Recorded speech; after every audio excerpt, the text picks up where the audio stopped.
In the heart of the Massai Mara, where the earth stretches endlessly into the horizon, a young warrior stood watching the rising sun. Nigerian, son of the tribe's chief, felt the weight of tradition on his shoulders.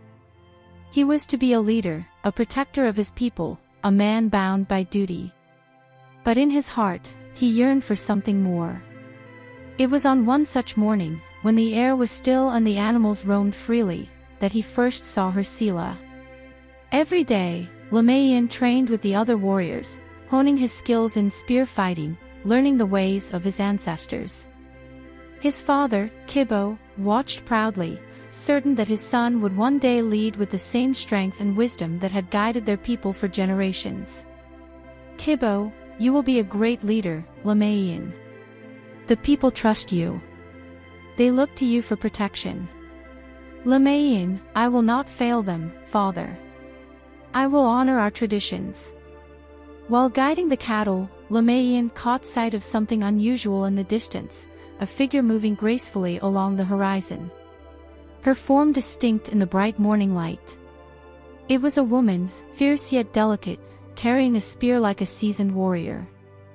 Nigerian's heart skipped, drawn to the way she moved with confidence and strength. Ngarika, that's no ordinary woman, Nigerian. She's a warrior from the rival clan. Be careful, our people are still in conflict. Nigerian, she's different, Ngarika. There's something about her. Sila had grown up in the shadow of her brother Nalipo, a fierce warrior determined to protect their clan's honor. But Sila was no ordinary Maasai woman. She had taken up the spear, much to the chagrin of the village elders. She had her reasons, to protect her family, yes, but also to prove that a woman could be as strong as any man. Nalipo, why do you insist on this path, sister? You should be preparing for marriage, not battle. Sila, marriage. I am not some bargaining tool for our clan. I will carve my own path, brother. Nalipo, it is tradition, Sila. You cannot defy it without consequences. Fate, or perhaps the gods, seemed to draw them together. As Nigerian and Sila approached the river to water their cattle, their eyes met, and in that brief moment, time seemed to stop. The sounds of the wild around them faded, and all that remained was the connection between two souls. Nigerian, you are not like the others. I can see it in your eyes. Sila, and you, son of Kibo, are not what I expected either. Nigerian, our people say we are enemies, but we are not so different. Sila, perhaps. But our clans would never allow us to find out. From that day forward, Nigerian and Sila found ways to meet in secret, under the cover of night or hidden in the shadows of the tall grasses. Each meeting was dangerous, but the risk only made their connection stronger. They spoke of dreams and desires, of the burdens they carried, and of the future that seemed so uncertain. Nigerian, what would happen if we could be together? If we could unite our people? Sila, you know it's impossible. Our clans would never allow it. Nigerian, but what if we could change things? Tradition doesn't have to be chains, Sila. Sila, you speak of hope, but I fear it's only a dream. In the heart of every Maasai village, secrets rarely last. As Nigerian and Sila continued their clandestine meetings, whispers began to spread. The villagers grew suspicious of Nigerian's absences, while Nalipo, ever protective of his sister, became more vigilant. And when secrets are uncovered, the consequences can be dire. It was Ngarika, Nigerian's closest friend, who first noticed the change. Nigerian's focus during training faltered, and his absences grew more frequent.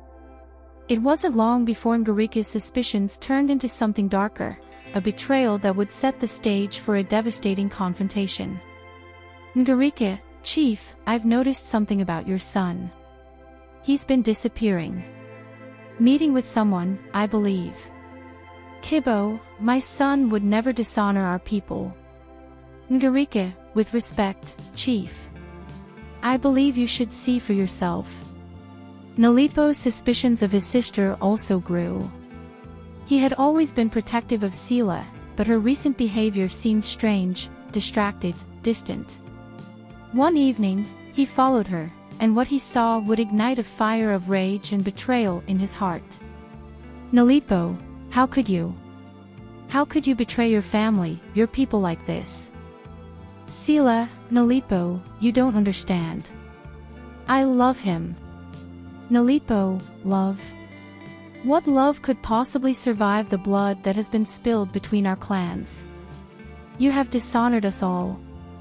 Meanwhile, Kibo, fueled by Ngurika's words, followed his son to one of the secret meeting places. What he saw there shattered his belief in his son's loyalty. His anger was swift and merciless. Kibo, I raised you to be a leader, to protect our traditions. And this is how you repay me. By dishonoring your people. Lamayin, father, I love her. Kibo, love. Love is a luxury we cannot afford. You will end this now or lose everything. Lamayin, I cannot. I will not. Word spread quickly through the village, and soon, both clans knew of the forbidden love between Lamayin and Sila. The villagers were divided, some believed in the old ways, while others saw in Lamayin and Sila the possibility of a new future. But one thing was clear, this love would not be easily accepted. Elder One, this love is a threat to the peace we have maintained for generations. It must be stopped. Villager, but why should love be punished? Shouldn't we seek unity rather than division? Sila, facing the wrath of her brother and her people, stood tall in the face of adversity. She was determined to fight for her love, even if it meant defying everything she had ever known. Sila, we are stronger together than we are apart. Lamayin and I, we are proof that love can bridge the divide. Village woman, and what of tradition, Sila? Will you cast it aside so easily? Sila, tradition is important, but love is what makes us human. You like this part 1 of Warriors of Love, Guardians of Tradition of Massai. Please like, share, comment and subscribe to be the first one to watch part 2 of Warriors of Love, Guardians of Tradition and other stories like this one. Thank you. In the heart of the Massai Mara, where the earth stretches endlessly into the horizon, a young warrior stood watching the rising sun. Lamayin, son of the tribe's chief, felt the weight of tradition on his shoulders. He was to be a leader, a protector of his people, a man bound by duty. But in his heart, he yearned for something more. It was on one such morning, when the air was still and the animals roamed freely, that he first saw her Sila. Every day, Lamayin trained with the other warriors, honing his skills in spear fighting, learning the ways of his ancestors. His father, Kibo, watched proudly, certain that his son would one day lead with the same strength and wisdom that had guided their people for generations. Kibo, you will be a great leader, Lamayin. The people trust you. They look to you for protection. Lamayin, I will not fail them, father. I will honor our traditions.